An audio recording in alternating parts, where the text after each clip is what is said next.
Welcome to this video on formatting. You can download the exercise workbook to follow along in your own copy of Tableau. The Marks card has many options for formatting, including color, size, mark type. Even if there isn't a field on one of these shelves, it's possible to click on the shelf and adjust the property. For example, in this view, nothing is encoded by size, but we can still increase the size of the marks. The color shelf controls the color, but also things like borders. Labels have a lot of options. Let's click on the shelf to open it. Ticking this box will turn labels on in the view, the same as clicking the label button in the toolbar. We can alter the displayed labels to reflect what we want. Dragging a field to the label shelf adds it to the label and makes this text option available. Clicking on the ellipses here will bring up a full text editor. This is a powerful window, but only fields that have been added to the label shelf are available to use here. Labels can be turned on for specific actions, such as highlighting, or for specific points, such as minimum and maximum. And they can also be applied across the entire table, per pane, line, etc. It's also possible to turn on or off a specific mark label in the view by right-clicking on the point, going to Mark Label, and choosing the desired behavior, such as Always Show. For most views, there's a limited amount of space in the view for labels. Often, the best way to add additional information is through the use of annotations or tooltips. Annotations are text boxes used to call out a specific marker point or an entire area in the view. A mark annotation stays with the mark itself, regardless of whatever changes are made on the view. A point annotation stays in the same relative position on the view, independently of the mark, as does an area annotation. To add an annotation, right-click and select Annotate. We'll choose Mark. Like labels, marks can have fields added to them as dynamic inputs. The size, position, and format can all be adjusted. Single-clicking on an annotation brings up handles that let us control the dimensions and position. To format the text of an annotation, simply double-click on the text to bring up the editor. Or we could also right-click and select Edit. To format the annotation, right-click and select Format.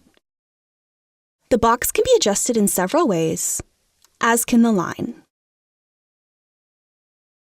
Edit and Format can both impact the visual of a feature, but they control different things. Edit is usually content. Format is generally layout. If you're ever having trouble finding a specific element, and both Edit and Format are available, try checking the other place. Tooltips can be a powerful analytical tool, providing additional information when the viewer hovers over or clicks on a mark. Tooltips are very customizable. Here's an example of a heavily formatted tooltip providing a lot of information. Any fields in the view can be displayed in the tooltip. Fields not part of the view can be brought to the tooltip shelf.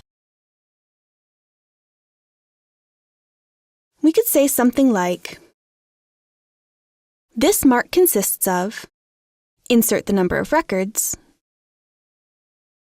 records.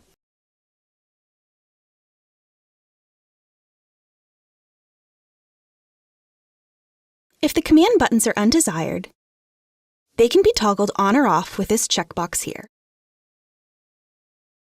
Tooltips are often underestimated as a part of the analysis, but they can convey a lot of information very compactly. Many parts of the view can be independently formatted. To see if a number, legend, or other part of the view can be formatted, right-click or bring up the menu to see if the format option is available. For example, hovering over a filter brings up the menu option in the header. Many aspects for the layout of the interactive filter can be controlled directly from this menu.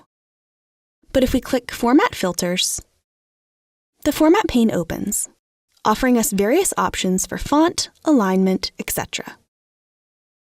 The options we see will vary based on what we're trying to format. To adjust the layout of an axis, right-click and select Edit Axis. This dialog controls things like the range, tick mark, and title. We can edit the range, say, upping it to 115. We can make the tick marks every 50 units. And back on the axis, we see those changes. Additionally, this pin icon has appeared. This indicates the axis is no longer automatic. Double-clicking will bring back that dial. If we add a dimension in front of shipping cost, such as order priority, we now have an axis per dimension.